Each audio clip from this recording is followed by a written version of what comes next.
All right, let's continue our conversation by talking about the postpartum period.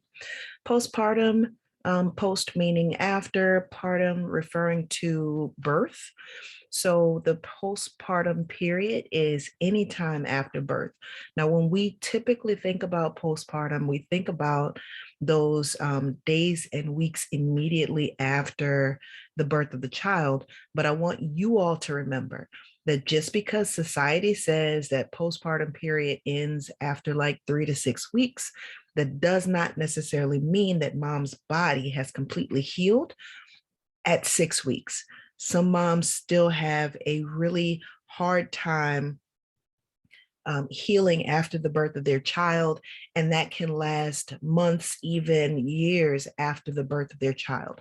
So I want you as practitioners to keep this in mind so that you can be on the lookout for moms who have given birth anywhere from days to a couple years ago, and they may be struggling. Some of their symptoms may be caused by that the birth of their child. So that was my sidebar. Let's get into it. The first 6 weeks after birth is called and it's so hard for me to pronounce this, puerperium period. Puerperium period. Not many people use this in medicine, or at least I'll say that I haven't seen this very much, but you will need to know the word just because it's always good to know what the terminology is in case you come upon it in practice. So again, this is where mom's body is still recuperating after the birth. Largely after 6 weeks, mom's body is mostly back to where it was before giving birth. Now, this means that her organs have generally shifted back into place. Remember, her intestines, her liver, her lungs, her heart, everything was pushed out of the way to grow the growing baby. And so during this postpartum period, all those things have to go back to where they were prior to the pregnancy. So what happens is you have the uterus that will shrink. It will lose about 50% of its weight after the first week because, of course, there's no baby there. And then it'll take a little bit more time for the other 50% to continue to shrink and go back to non-pregnancy size. Involution, which is this shrinkage process, happens by autolysis. So autolysis is a term that we've talked about before. We may not have said the word. I don't remember if I've said the word, but it's basically where these cells will self-burst or self-digest. When you have cells or tissues that your body doesn't need, it'll basically go in, break that down, and use the raw materials from the breakdown either in some other processes, or it will get rid of it through the waste process. So involution is achieved by autolysis of those cells using the lysosomal enzymes that are in those cells. So it breaks the cells down and it utilizes what is already in those cells to help break down those cells. For about 10 days, there will be a vaginal discharge. This is called lochia. Vaginal discharge called lochia for about 10 days after birth. At first, it will be bloody because remember, you literally have a wound, an open wound in your uterus because the placenta has pulled away from the womb and is, outside of the body. So that is an open wound. Keep that serious, please. Now, we're talking about serious, SEROUS, which is different from keeping things serious, but there's that. So at first, this lochia will be bloody, and then it'll turn to more of a fluid that looks like serum or serous fluid. So here is the female breast tissue. You have layers, obviously. So externally, you have the skin, this layer of epidermis. You have your fatty tissue, the fat cells, or that hypodermis adipose tissue beneath that. You have suspensory ligaments. Suspensory ligaments are the ligaments that help to keep the breast suspended. So do know suspensory ligaments. You have different lobes of your breast tissue. So your breast tissue is normally ducts, sinuses, lymphatic tissues that are meant to create milk and dispense it to the child. So here are the lobes of the breast tissue. The darkened part around the nipple. So the nipple is well, you know what the nipple is. The dark portion or the color portion around the nipple is called the areola. The opening of the lactiferous duct. So you have these ducts here that are taking the milk that is produced in these lobule containing alveoli. The milk is produced there. That milk goes into the ducts that enters into the lactiferous sinuses. And then the sinuses will open to these openings. And that is how baby will get its milk. Now, I want you to see here on this side even better that we think that we have only one hole in our nipple, and that's not the case. There's actually several little holes in the nipples so that each lobe or lobes can have an opening to the outside for the breast milk to be expressed, to leave the breast and go, of course, to the baby. So interesting fun fact. So again, hypodermis, you have those intercostal muscles, the external layer, the internal layer, and you have your ribs. So this is what the breast tissue of females look like. So during the puerperium, during that postpartum period, we talked about the involution of the uterus.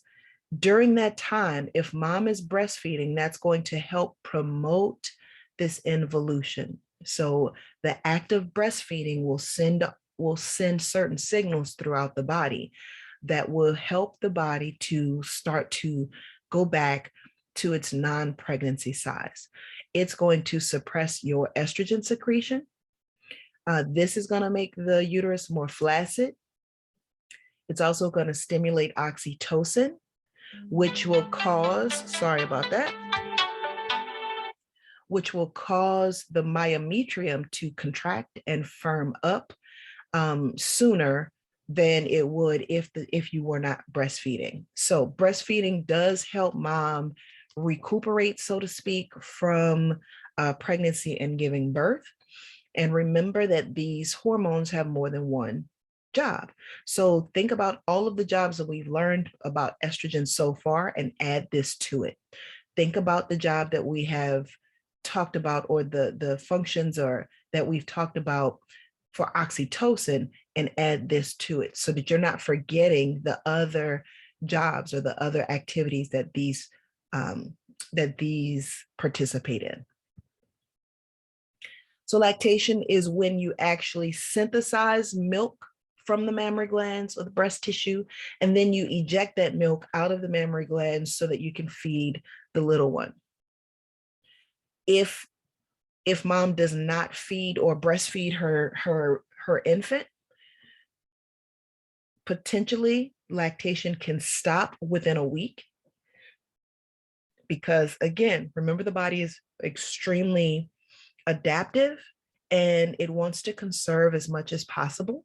So if mom is not using those those milk making mechanisms, the body's going to turn it off because it takes a lot of energy in order to do that.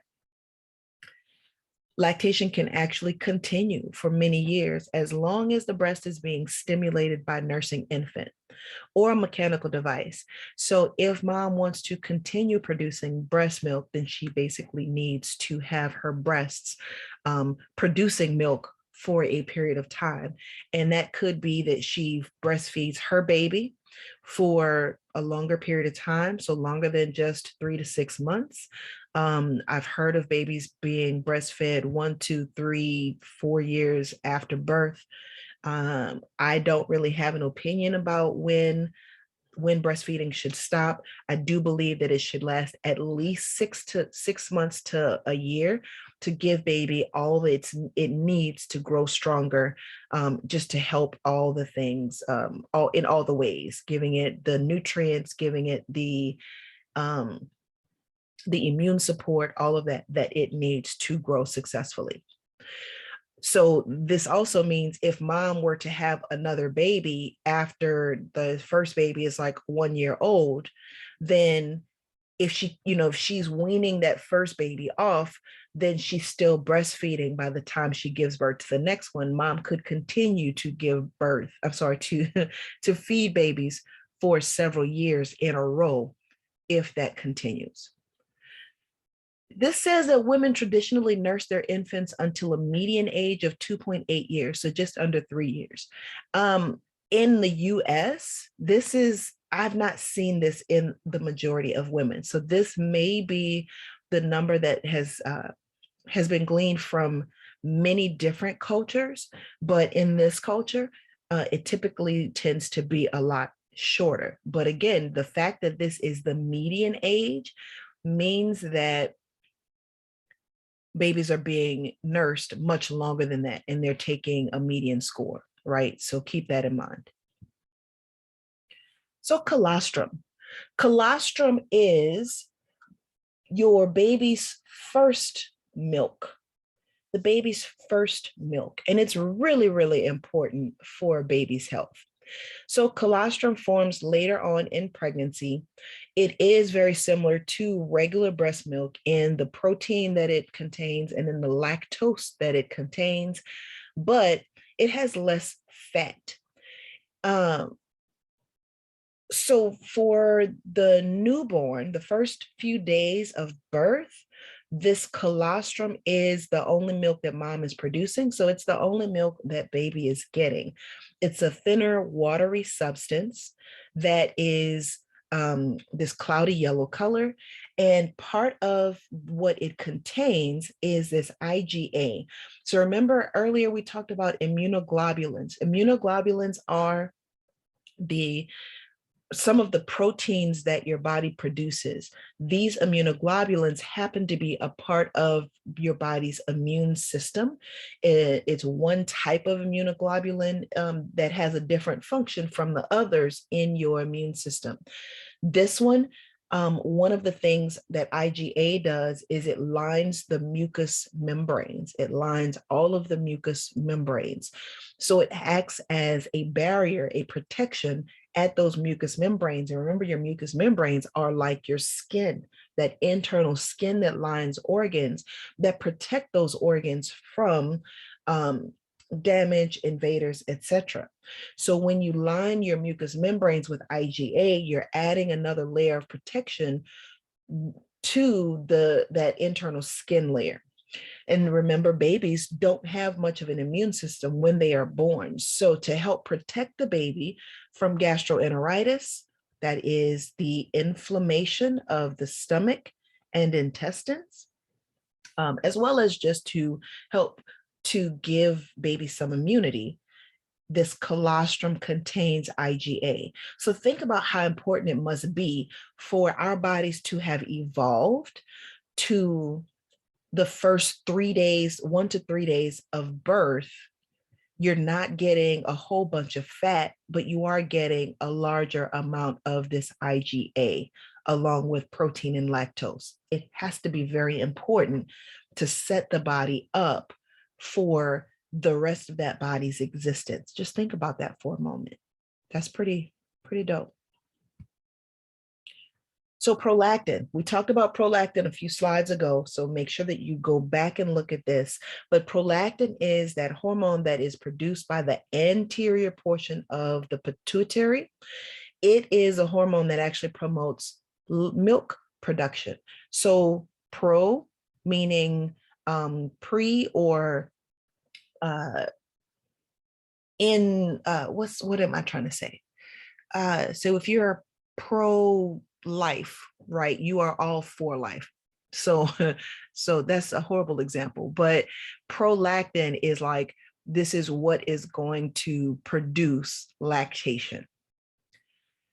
Prolactin is actually inhibited by dopamine. So when you're not pregnant, your dopamine levels should be high enough that it actually inhibits through negative feedback prolactin production. So sidebar, if a person is lactating and they are not pregnant or they did not just give birth, then that basically tells the practitioner that this person has a prolactin, that is, this person is producing prolactin, and that could either mean that they have a tumor in their anterior pituitary that is synthesizing excess prolactin, or that something is going on with this person's dopamine levels where the dopamine levels are not high enough so that it is not inhibiting prolactin production and release.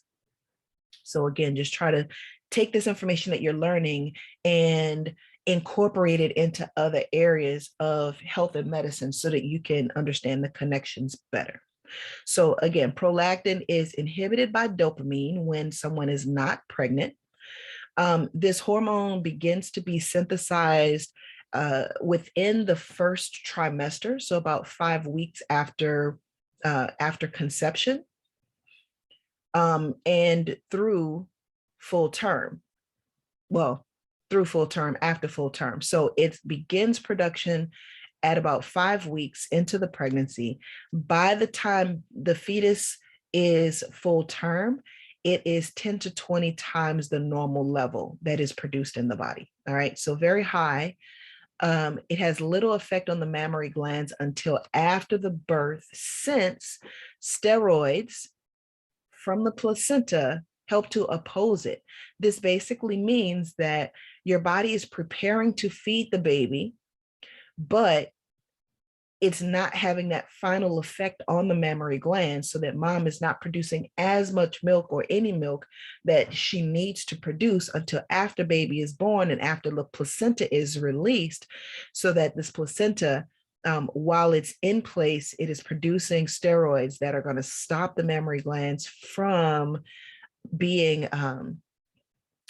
exposed and activated by this prolactin.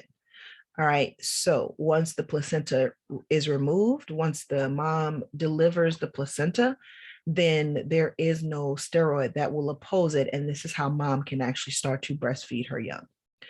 Milk synthesis also requires growth hormones, cortisol, insulin, parathyroid hormone to mobilize the necessary amino acids, fatty acids, glucose, and calcium. So all of these are needed to either help mom to produce milk, or they are products that are inside the milk.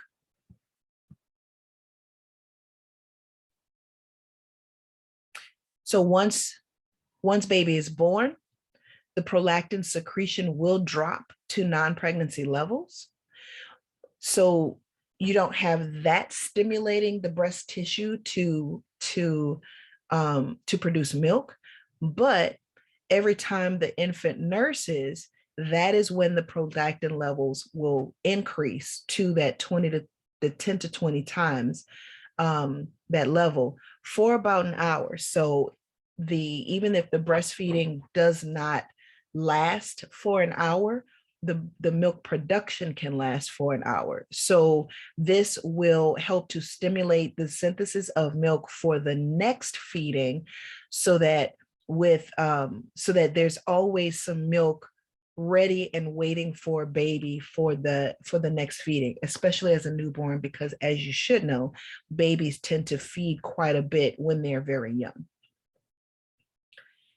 Again, if nursing stops, milk production will stop within about a week for most people. Sometimes it takes a little bit longer, but the average is about a week.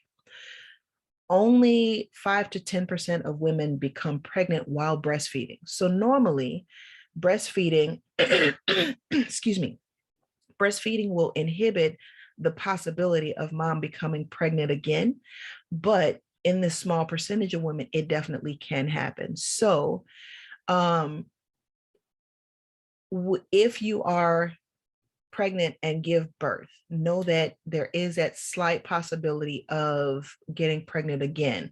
So if you don't want to get pregnant again immediately, go ahead and do your pregnancy prevention protocols. That might mean condoms, that might mean, whatever that means for you. Just keep that in mind. The inhibition of that GnRH and the reduced ovarian cycle, excuse me, there is inhibition of this and the reduced ovarian cycle. Breastfeeding, helping mom to not become pregnant is a way that nature has helped to space out the births. So space out the pregnancies between, the pregnancies and the birth. So breast milk can change its composition, and it absolutely does change its composition.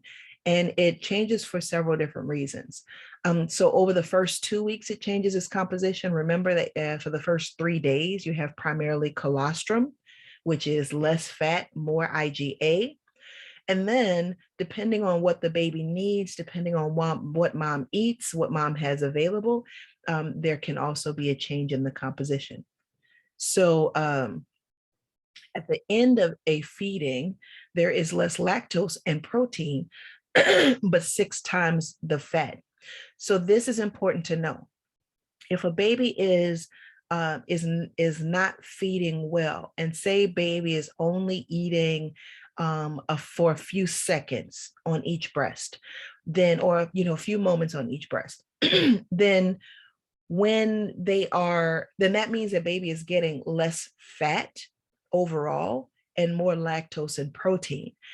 Fat is used by the body to help grow the brain, the nervous tissue, and do some other things,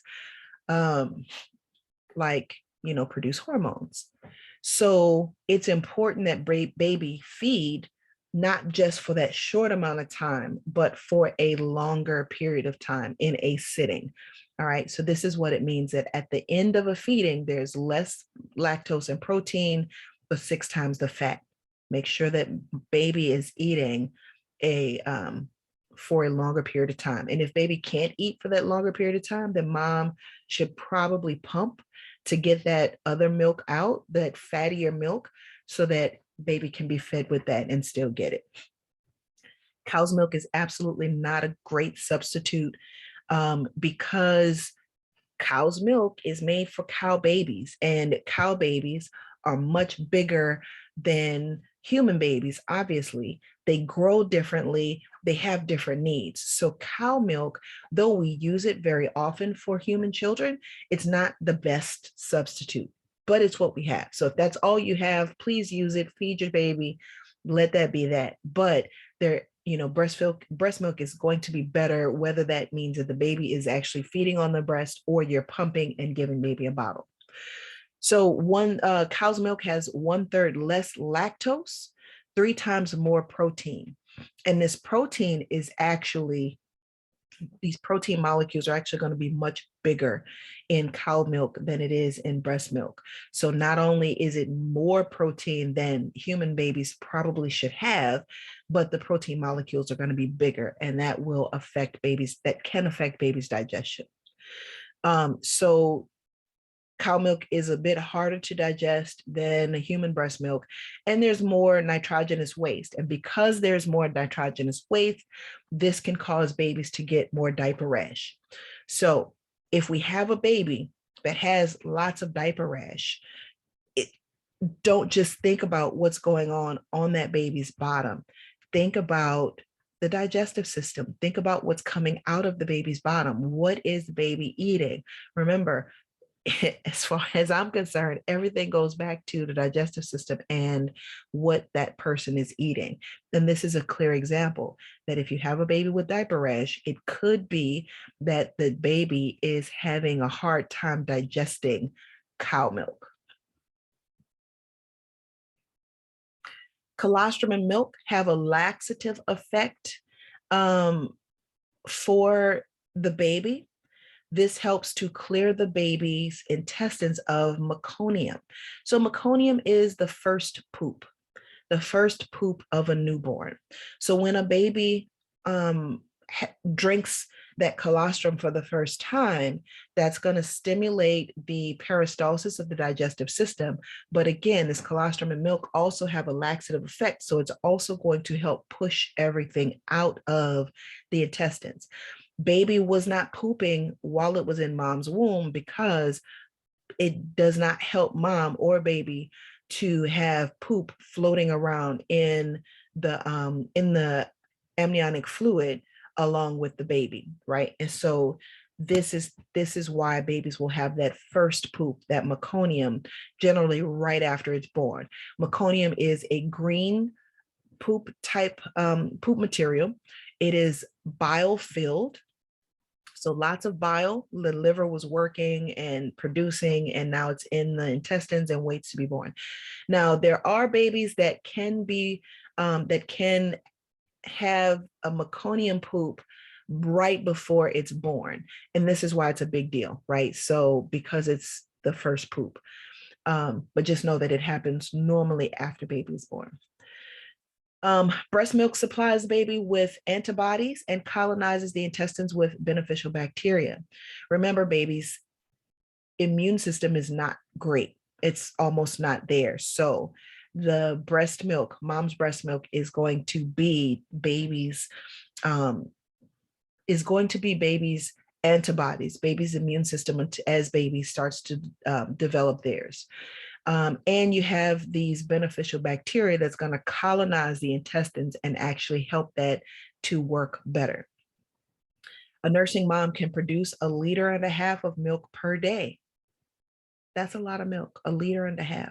Again, think about a 2-liter soda, Coke, cold drink, whatever you call it. Think about that bottle.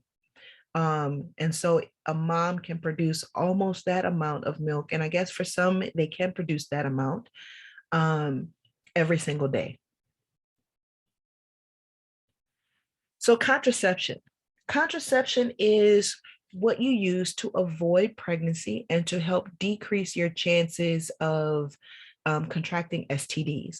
Now, contraception, different methods of contraception will vary on what they protect you against. So condoms are going to protect you not only against pregnancy, but against many STDs, because the ejaculate will collect inside of the condom. And so if the ejaculate has something in it that we don't like, then it's going to remain in the condom. So this is why it's important to use condoms all the time, especially if you and your partner had not been STD tested. So condoms are going to protect against both pregnancy and STDs. Do know that there is a male condom and a female condom. The female condom is basically larger so that the rim of it can fit around the vulva. This part goes into the vaginal canal, and then the penis enters into her. So it's basically a condom. It's just bigger because it actually fits into the vaginal canal. You have the diaphragm that is used to cover the cervix. So this can protect against definitely pregnancy, but the ejaculate is still going to be inside of the woman in all of the rest of these methods. So these will protect against pregnancy, but they will not protect against STDs. With the diaphragm, you will use a contraceptive jelly to help to kill the sperm that is ejaculated. You have a contraceptive foam. So similar to this gel, this foam, you put it in the injector, the applicator, and then you inject it into the vagina. It becomes a foam and it covers the area and can protect the cervix and uterus from having sperm enter. The birth control pills we talked about quite a bit. This changes the hormone level so that she does not have hormones that are optimal for pregnancy. The NuvaRing is a similar thing. The NuvaRing will have embedded in it some hormones so that you put the ring next to the cervix or surrounding the cervix, and it will release a continuous amount of hormones so that her hormone levels are not optimal for conception. And then the IUD. There are a couple different types of IUD. There is a copper IUD that is just copper and it goes into the uterus to irritate the uterus so that if a embryo tries to implant, it will not because of this irritation of the uterus. There are also IUDs that have hormones embedded in them. So those hormones, so not only do you have the irritation of the uterus because you have this object there, but you also have hormones that are going to help to decrease the likelihood that mom gets pregnant. All of these have their benefits, and all of these have their downsides. So you and your partner or your patient will need to decide which method is best for them, but these are some of the contraceptive methods. So we talked about the contraceptive methods, all of these. There are behavioral methods of contraceptions. This is basically acting, like what are you going to do to prevent pregnancy? Abstinence is actually the best way to prevent pregnancy. If you're not having sex, then there's no possible way to get pregnant. I mean, unless you are, giving birth to Jesus. Other than that, abstinence is going to be the absolute best way for you to avoid pregnancy. There is the rhythm method where you have periodic points of abstinence. So when mom is most fertile, then they will avoid sex during that time. So they watch and record her menstrual rhythm so that they are able to pinpoint when she is most fertile, because there are certain signs, symptoms, not symptoms meaning a bad thing, but signs that she is more fertile or less fertile. And then there is the withdrawal method, which a lot of people will do. I'm sure most of you have either experienced this or have heard about it from friends. Withdrawal method does not really work very well. It does work to some extent, but we all know that in the heat of the moment, people get excited and it's hard to withdraw completely when you're at that point of orgasm. So withdrawal method is probably probably not, probably not the top best. This is the best. If you combine these two, then that will probably increase the chances of not getting pregnant, or decrease the chances of getting pregnant even more, because you have combined the rhythm method to withdrawal. But just know that these are not 100%, because as we talked about in class, it is possible to have sperm in that pre-ejaculate. So, know that it's possible. Barrier and spermicidal methods are what we were talking about earlier. So barrier is when you actually have a physical barrier between the penis and the vagina, where the sperm cannot enter through the cervix and into the uterus.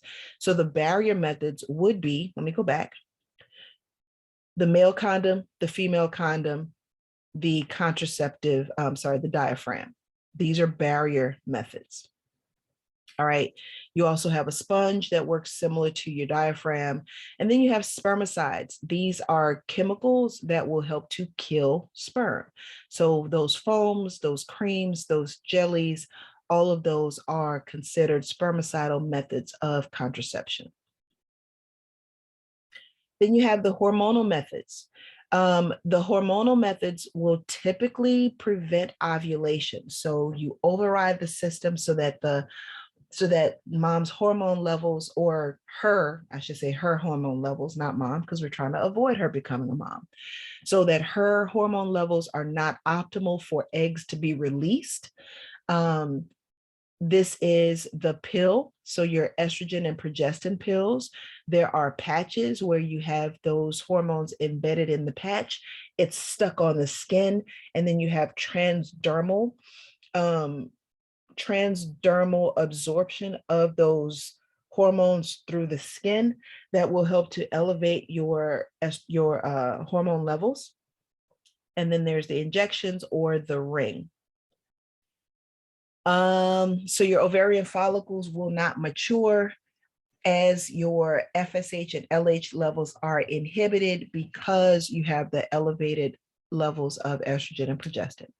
Your morning after pills. So this is the pills that you will take after you've had unprotected sex if you think you're possibly pregnant. So these are the emergency contraceptive pills. This is a very high dose of estrogen and progestin, or it can be a high dose of progestin alone, depending on the type of prolactin, morning after pill you get.